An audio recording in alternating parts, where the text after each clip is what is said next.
नैबे मोनसे भिडिअखौ UPPL नि सोद्रोमाफोरा नायाबाबो जागोन मानो होननानै बुङोब्ला आं बिथांमोननि उल्था बाथ्राखौ बुंदों बे आरोखि खुलुमबाय लोगोफोर एक्चुअली आं दङ दिनैहाय गुबुन जायगायावसो दं गुबुन जायगायाव माने गसाइगाव दंफैयो आङो मोनसे हटेलाव दङ हटेलाव माने मानसि सासे लोगो लानो फैदों ओमफ्राय लोगो लाखांनानै सफैहां जादों तो मोनसे भिडिअ मोनदों आंनो भिडिअ हरदों तो बावहायसो माखासे बाथ्राखौ एसेब्लाबो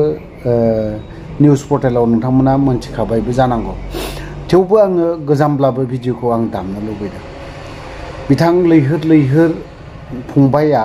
दिनै NDFB नि बारै माखासे बाथ्राखौ फोरमायदों जोबोद दुखुनांथावना दिनै बिथांमोना बुंदोंब्ला नों प्रमद बर'आ जुदि बिनि बारै जुदि सिन्ता खालामाबा सोर सिन्ता खालामबावगोन एसे साननानै नाय प्रमद बर' बिदा गेदेर आं बिदा गेदेर होनगोन नोंखौ दिनै बिदा गेदेर प्रमद बर' मानो होननानै बुङोबा जों भुक्तभोगि जों दुखुनांथावना जोंफोरनि लाइफआ ओरैबायदि दुखुनांथावना मा होननानै बुंगोन जोंनिख्रुइ देरसिन दुखुनांथावनासिन आरो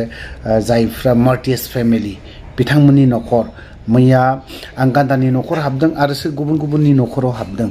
गान्दाया दिनै NIA केस नांनानै दं नोंसोरो दिनै हायोब्ला प्रमद बर' बिथाङा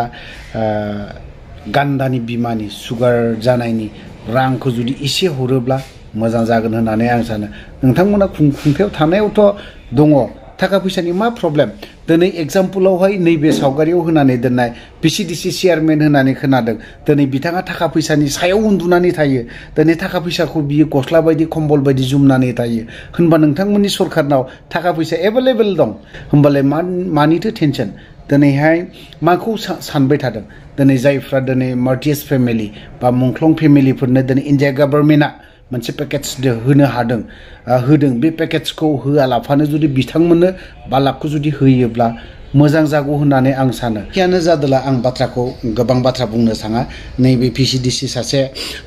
जाय मानसिया दिनै फैसानि सायाव उन्दुना थानाय आं बेखौ मानिबाय बिथाङा एक्चुअली थाखा फैसाखौल' सिनायो हारि जाति न'खर बावनि हारि माबा माबि जेबो सिनाया गावनि पार्टिया दिनै UPPL बुंनानै लादोंमोन जों थाखा फैसा जोङो बेफोरबायदि माबा खालामा ना बाहाया बा इउज खालामा बा लोंनाय जानायाव बाहाया बियो जौ फेनानैसो बेफोरबायदि खालामनायखौ जों नुनो मोनदों जेखियानो जादोला बिनि व्यक्तिगत बाथ्रा बुंनांगौ आंलायथो सोर आं बेखौनो बुंलायगोन जे प्रमद बर' सार नोंथांनि सरकारखौ बुंदोंमोन नोंथाङानो बुंदोंमोन जोंनि सरकाराव बिदि जाख्ल'नाय गैया आरो बेफोरबायदि माबा बायदिसिना XYZ बाथ्रा बुंदोंमोन गैया होननानै बुंदोंमोन फोरमान बेफोरनो सार प्रमद बर' श्रीजुत प्रमद बर' सार आं बुंगोन दिनैनि दिनाव नोङो जातिखौ फानग्रा बर' हारिखौ NDFB खौ नोङो डास्टबिनाव गारग्रा NDFB खौ डास्टबिनाव गारदोंथ' नोङो कयेकजन दैदेनगिरिखौ नोङो आखायाव लाबाय ओमफ्राय माखासे सेंग्रा जोंनि NDFB नि सेंग्राफोरखौ मा खालामदों गाहायाव गारनानै दोनदों लैहोर गयारिया दिनै लैहोर फंबाया दिनै मा बाथ्रा बुंदों बेखौ जों फै खोनासंनानै लानि जाखिनि बाथ्रा बुंदों लैहोरा राइट खोथाखौ बुंदों सैथो बाथ्राखौ बुंदों सोरनिबा थाखाय बियो प्रमद बर'नि थाखाय देहायाव नांनो हागौ बे सैथो बाथ्राखौ बुंदों थिग बाथ्राखौ बुंदों थ' जों दिनै लैहोर गयारिनि जाखिनि बाथ्रा बुंनाय बेखौ दान्दिसे खोनासंनानै लानि आं खावलायगोन जोंनि प्रमद बर' सारखौहाय जे नोंथाङा दासिमबो मानो हाग्रामा महिलारि सार बायदि NDFB जों सुक्ति जादोंमोन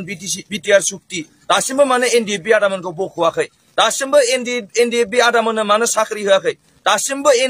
NDFB आदामोननो मानो रिहेबिलिटेसनखौ होआखै जों निउस मिडियायाव नुनो मोनगासिनो दङ माखासे NDFB आदामोना रिहेबिलिटेसनखौबो मोनाखै साख्रिबो मोनाखै बेजों लोगोसे बिथांमोना दिनै बेमारजों गोग्लैसोनानै दङ बिथांमोनखौ जोंनि प्रमद बर' सार नोंथांनि मावथि बा परिबर्तन UPPL सरकारा मानो बै व्यक्ति आदामोनखौ मानो नायाखै दिनैहाय जोंहा गेलेनायखौ मोजां मोनग्रा एबा गावबा गावनि गथ'खौ पेन्सिल सिलाट मार्शल आर्ट्सनि गोख्रों गेलेगिरि खालामनो सानग्राफोरनि थाखाय मोजां खौरां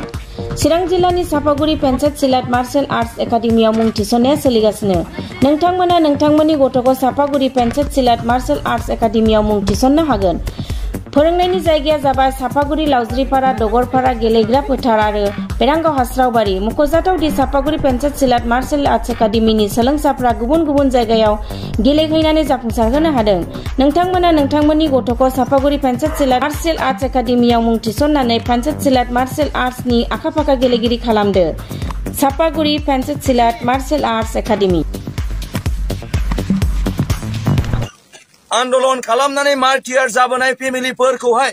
आयं मादैमोनखौ दिनै बिथांमोनखौ जोङो निउसनि गेजेरजों खुद्रि साननायखौ जों नुदों जे नोंथाङा दासिमबो मानो रिहेबिलिटेसनखौ होआखै दा बेखायनो बेनो मोनसे प्रमान आरो बेनो मोनसे मेसेज रायजो राजानिसिम दे फैबाय थानाय समावहाय जुदि इउपिपिएलआ आरोबाव पावाराव फैफिनबावोबा रायजो राजाखौ आरो बे बिडिसिखौ ध्वंस खालामजोबगोन नंखायनो जिहेतु हाग्रामा महिलारि सारा जोंना मावग्रा सरकार बेखायनो जों आं खावलायदों जे फैबाय थानाय दिनाव प्रमद बर'नि गोदै गोदै बाथ्राखौहाय जोङो जाहाथे बुजिनानै जे बिथाङा जे सासे खुगाजोंल' मावग्रा व्यक्ति बेखौ जोङो रायजो राजाया बुजिलायनानै सांग्रां जानाया गाहाम आरो जोङो हाग्रामा महिलारि सारखौ जाहाथे जोङो सरकाराव लाबोफिननो हायो मानोना हाग्रामा महिलारि सारा जाहैबाय जोंनि बिडिसिनि रायजो राजानि थाखाय सानग्रा व्यक्ति जोंनि बिडिसिनि जौगानायनि थाखाय सानग्रा व्यक्ति प्रमद बर' बायदि नङा जाय व्यक्तिया दिनै एनडिएफबि आदामोन जाय एकर्ड खालामदों जोङो सिगांनिफ्रायनो बुंबोबाय थादों 3-4 बोसोर सिगांनिफ्रायनो जे एकर्ड जानायनि उनावबो दिनैसिमबो मानो एनडिएफबिआ जेलाव दङ हाग्रामा महिलारि सारा बुंदोंमोन बै समावहाय प्रमद बर'आ बडलेण्ड आन्दोलनखौ दिल्लीयाव फाननानै फैबाय होननानै बुंदोंमोन दासिमबो हाग्रामा महिलारि सारा बुङो जे प्रमद बर' हाथाव बिडिसि बासाव दा हाग्रामा महिलारि सारा बेखौ मा ओंथि फोरमायदों जे प्रमद बर'आ दासिमबो एनडिएफबिखौ जेलनिफ्राय बख'वाखै प्रमद बर'आ दासिमबो रिहेबिलिटेसन होआखै प्रमद बर'आ दासिमबो बुंनाय बायदियै एनडिएफबिखौ डिफेन्स बा आर्मि साख्रियाव हरनायनि बाथ्रा बुंदोंमोन नाथाय दासिमबो सासेबो एनडिएफबि आदामोनखौ जों साख्रि मोननाय नुवाखै नंखायनो जों लाइमोनफोरा जों लाइमोन सेंग्रा सिख्लाफोरा आरो रायजो राजाफोरा थियारि जागासिनो दङ जे प्रमद बर' हाथाव बिडिसि बासाव जे हाग्रामा सारनि स्ल'गान बेखौ जोङो थारैनो जाहोनो थाखाय जों थियारि जागासिनो दङ आरो आं खावलायदों जे प्रमद बर' आरो इउपिपिएलनि जाय सोद्रोमाफोर दङ नोंथांमोना गोसोआव एसे अननाय दङब्ला बै जाय मार्टियार फेमिलि आदामोन दङ बिसोरनि आयंमोननि जे मेगननिफ्राय मोदै गगासिनो दङ बेखौ नोंथांमोना फुगारनांगौ आरो फुगारनानै नोंथांमोना साख्रि होनांगौ रिहेबिलिटेसन होनांगौ एनडिएफबि आदामोनखौ जेलनिफ्राय बख'नांगौ मानो होनबा बै व्यक्ति जाय गावनि फिसालाखौ एनडिएफबिआव हरदोंमोन हारिनि थाखाय खामानि मावहैथों हारिनि थाखाय संग्राम खालामहैथों होनना नाथाय दिनै बिथांमोना न'आव फैफिनबाय साख्रि मोनाखै आरो बांसिन दुखु खस्थ'जोंसो दङ ओंखायनो आं खावलायबाय फैबाय थानाय समावहाय जाहाथे जोंनि रायजो राजाया प्रमद बर'खौ बे बिडिसिनि पावारनिफ्राय बा सरकारनिफ्राय बोखारो आरो बिपिएफ राष्ट्रवादी दलखौ आरोबाव जौगानायनि खामानि मावनो थाखाय सरकाराव लाबोफिनगोन जे रायजो राजाया बुंदों 17 बोसोरावहाय हाग्रामा महिलारिया मावदों आरो 2 दानियावहाय प्रमद बर'आ मन'दों रायजो राजायानो बुंदों जे प्रमद बर'आहाय गरिब गुन्द्रानिफ्राय जेसेबांखिनि हेल्प होनांगौमोन नाथाय बिथांमोना हेल्प होआखै उल्टा बिथांमोननिफ्राय लागासिनोसो दङ न' होनायनि मुङाव फैसा लानाय कन्ट्रेक्टरफोरनो खामानि होनायनि मुङाव पार्सेन्ट लानाय बेखौ रायजो राजायानो बुंनो मोनदों दिनै आं खावलायगोन जोंनि परिबर्तन सरकारखौहाय इउपिपिएलनि परिबर्तन सरकारखौ आं खावलायगोन हाग्रामा महिलारिया 17 बोसोरावहाय बिटिसि एकर्ड खालामना बिएलटिनो साख्रि होदों बिडिसि एकर्ड खालामना जेलाव थानाय बिएलटिफोरखौ बख'दों बिडिसि एकर्ड खालामना दिनै मार्टियार फेमिलिनो साख्रि होदों हाग्रामा महिलारिया 17 बोसोरावहाय इउनिभार्सिटि लुदों मेडिकेल कलेज लुदों स्कुल लुदों आरो गोबां तारमाने शिक्षा अनुष्ठानजों लोगोसे रायजो राजानि जौगानायनि थाखाय लामा दालां कालभार्ट दिनै गामि गामि हाग्रामा महिलारि सारनि लुनाय दालां दङ गामि गामि हाग्रामा महिलारि सारनि लुनाय कालभार्ट दङ दिनैहाय गामि गामि हाग्रामा महिलारि सारनि डेभेलपमेन्ट खालामनो हरनाय माखासे स्किमफोरनि प्रजेक्ट दङ